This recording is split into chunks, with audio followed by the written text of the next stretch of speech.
মাত্র 5 মিনিটেই বাসায় থাই স্যুপ রেসিপিটি তৈরি করা যায়। একটা প্যানে 2 কাপ গরম পানি নিয়ে নিলাম।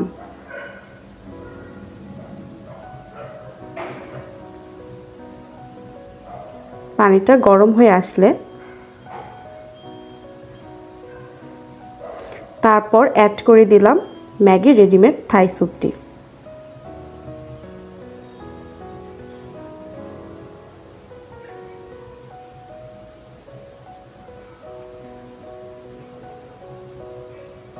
তারপর নেড়ে মিশিয়ে নিলাম।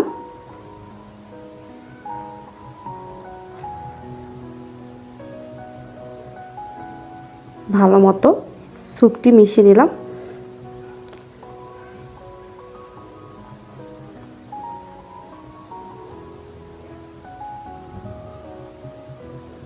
কিছুটা সিদ্ধ হয়ে আসলে 2 মিনিট পর অ্যাড করে দিলাম চিকেন পরিমাণ মতো। তারপর 1 মিনিট ভালো মতো নেড়ে নিলাম।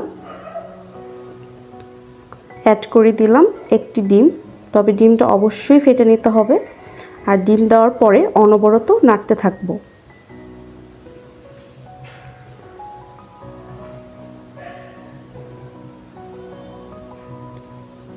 স্যুপটি ঘন হয়ে আসলে কয়েকটি লেমন গ্রাস দিয়ে দিব।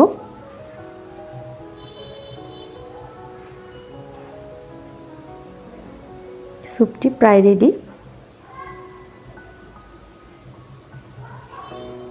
মাত্র 5 মিনিটেই স্যুপটি তৈরি হয়ে গেল।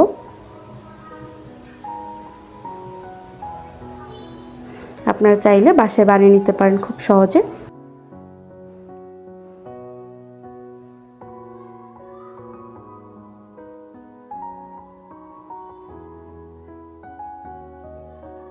এই তো তৈরি হয়ে গেল আমাদের মজাদার 5 মিনিটের থাই স্যুপ।